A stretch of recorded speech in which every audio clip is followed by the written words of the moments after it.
Yang perlu kita perhatikan mengenai apa-apa yang harus kita lakukan sehari-hari ya. Sehari-hari kita melakukan makan, minum, kemudian melakukan aktivitas biasa ya.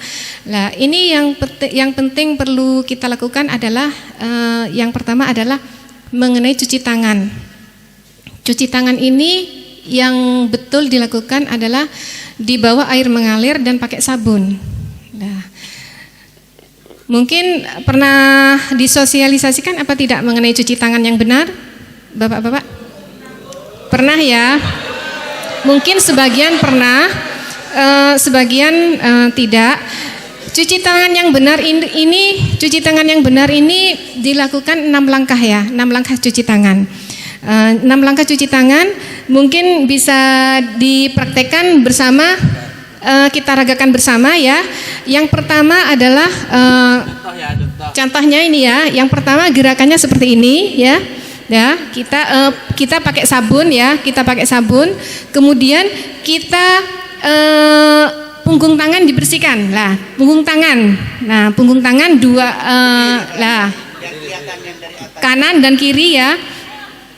Setelah punggung kanan baru kita menggerakkan seperti ini. Jadi di sela-sela jari yang ketiga, sela-sela jari ini biar bersih juga ya.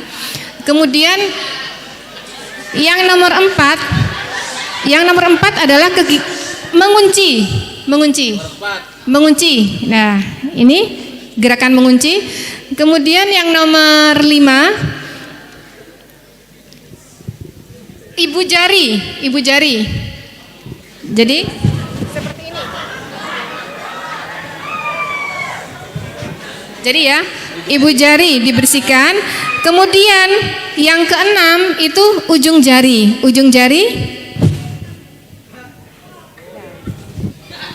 Nah, ini mengenai cuci tangan yang benar, baru dibilas dengan air. Jadi semuanya bisa bersih, mulai dari sela-sela kuku. Kemudian juga sela-sela jari ikut bersih, punggung tangan, telapak tangan juga ikut bersih dengan pakai sabun. Itu yang pertama, dengan mencuci tangan. Kapan kita harus mencuci tangan? Kita mencuci tangan itu yang pertama adalah sebelum makan ya. Sebelum makan kita cuci tangan agar ketika tangan bersih, makanan yang kita makan, kita kan disunahkan makan pakai tangan ya, Bapak-bapak, Ibu-ibu ya. Nah, ini kita menggunakan tangan, kita tidak ragu-ragu karena tangan kita sudah bersih, bebas dari kuman penyakit ya.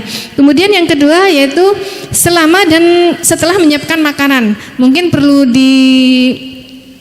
diinformasikan ke ibu-ibu yang menyiapkan makanan, sebelum kita mengolah makanan kita cuci tangan terlebih dahulu ya, menyiapkan makanan dan mengolah makanan. Kemudian yang ketiga, sebelum dan sesudah merawat orang sakit. Jadi misalnya sebelum dan sudah merawat orang sakit itu kita merawat orang sakit betulan, atau di dekat kita ada orang sakit, itu kita perlu mencuci tangan setelah kontak atau berhubungan dengan orang sakit itu.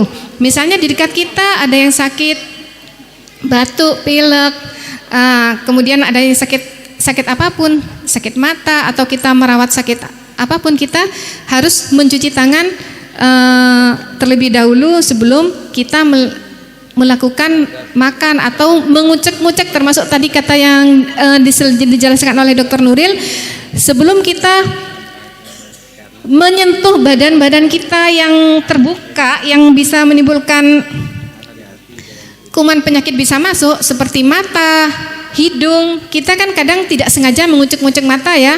Nah, sementara tangan kita terkontaminasi oleh bakteri atau virus. Nah, ini bisa menjadikan sumber penularan penyakit.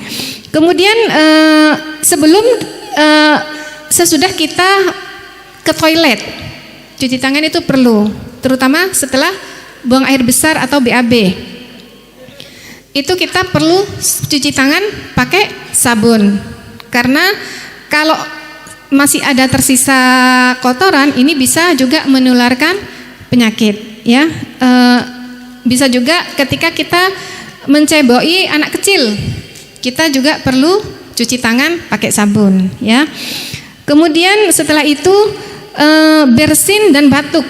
Jadi pada saat bersin dan batuk kita perlu cuci tangan, ya. Karena apa? Karena kalau bersin atau batuk kita kan menutup ini ya, menutup mulut ya, menutup mulut. Karena di situ akan ada cairan yang keluar, ya, cairan yang keluar. Lah itu cairan ini yang bisa menularkan penyakit. Jadi ketika kita menutup, kemudian cairan itu ikut ke dalam tangan kita, kemudian tangan kita memegang benda-benda, lah memegang benda-benda, ini benda-benda yang dipegang oleh kita, kemudian dipegang oleh orang lain, itu yang menimbulkan penularan.